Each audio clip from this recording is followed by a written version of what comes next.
The lore for hell in the Trench Crusade draws on a lot of our real-world myths and beliefs, such as the 5 rivers that lead into hell in Greek mythology.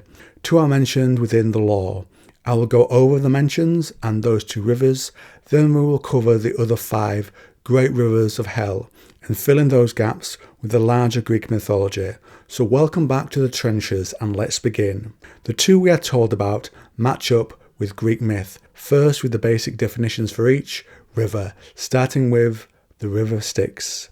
It is the principal and best known river of Hades, circling the underworld 7 times, thus separating it from the land of the living. It's mentioned in the lore twice, both in relation to weapons.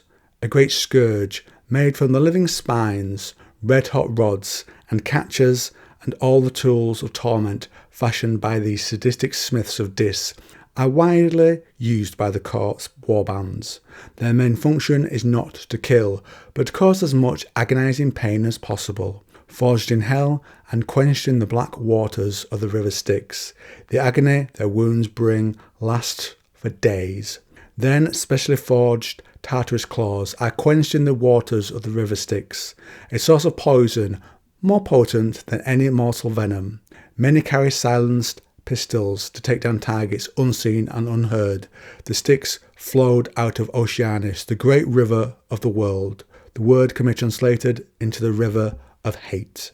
If you want to cross this river, you will face a dog with many heads called Cerberus, in Greek mythology a monstrous watchdog of the underworld.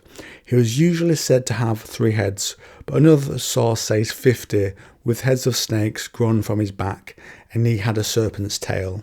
He devoured anyone who tried to escape the kingdom of Hades, the lord of the underworld, and he refused entrance to living humans, though the mythic hero Orpheus gained passage by charming him with music.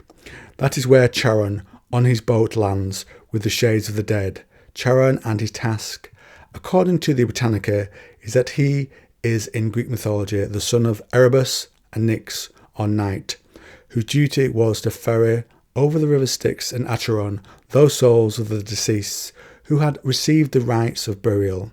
In payment he received the coin that was placed in the mouth of the corpse. The river Phlegethon is called the river of fire because it is said to travel the depths of the underworld, where land is filled with fire, specifically the flames of funeral pyres. This river is mentioned within the lore in relation to a weapon, a hellblade, crafted from the iron ore from the mines of Dis in Inferno. This weapon burns with the unquenchable fires, as it has been plunged into Phlegethon, the burning river of blood, one of the 5 great rivers into hell. Let's finish off talking about this river of fire, and then we'll define the others and discuss how they could be used in the story. So to return to the river of fire, it leads to Tartarus, which is where the dead are judged and where the prison of the Titans is located. The name Tartarus was originally used for the deepest region of the world, the lower of the 2 parts of the underworld, where the gods locked up their enemies. It gradually came to mean the entire underworld, and the Titans were any of the godly children of Uranus and Gaia, and those that followed. There were 12 originally. The river is mentioned by Virgil, with treble walls, which Phlegethon surrounds, whose fiery flood the burning empire bounds, and Plato, streams of lava which spout up at various places on earth are offshoots from it. First, Lethe is the river of oblivion or forgetfulness. Upon entering the underworld, the dead would have to drink the waters of Lethe to forget their earthly existence. Rumours say, if you drink from a lake rather than the river, you can keep your memories even in death. In Greek mythology, the Acheron is one of the 5 underworld rivers that's fed from a swampy lake. The Acheron is the river of woe, or the river of misery, and in some tales it is the principal river of the underworld, displacing the Styx. So in those tales the ferryman Charon takes the dead across the Acheron to transport them from the upper to the lower world. Plato says about it, the lake to the shores of which the souls of the many go when they are dead, and after waiting an appointed time, which is to some a longer and to some a shorter time, they are sent back again to be born as animals. The river of Cocytus is also called the river of wailing, a river of cries and lamentation, for the souls that Charon refuses to take over because they have not received a proper burial. The riverbanks of Cocytus would be their wandering grounds. Some believe that this river comes from the Styx and flows into the Acheron, so from hate to lamentation to misery. That sort of makes sense. So we have run through the basic lore. Let's have a little fun speculating how each of these rivers could be used in the Trench Crusade warband lore as a way to fight. We have examples of weapons, so let's start there. Charon is the river of sorrow.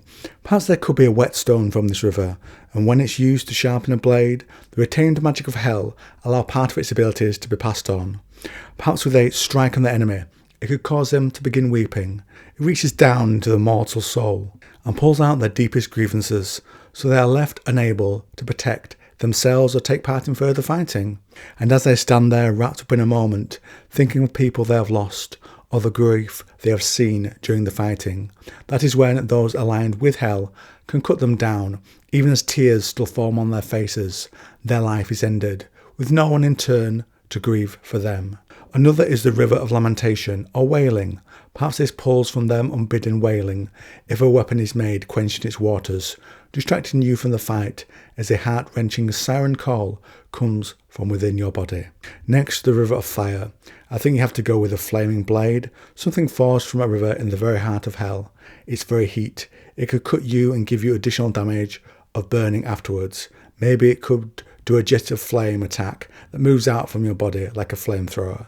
Next, the river that separates the rivers we've talked about from the mortal plane, the Styx, the barrier between life and death. It could be a weapon forged from the coins, paid as passage to Charon.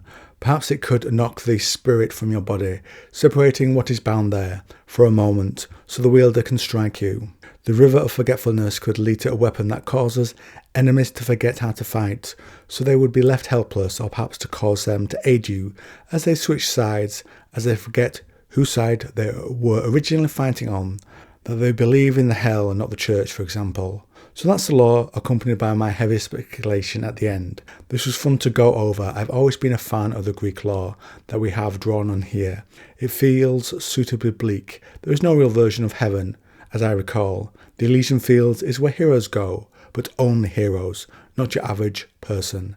I think I like the lore based on the classic Harryhausen films where you get Neptune rising from the sea to stop the clashing rocks, for example. So let me know what you think to this lore, and if you like this video on the Trench Crusade, then why don't you try this one?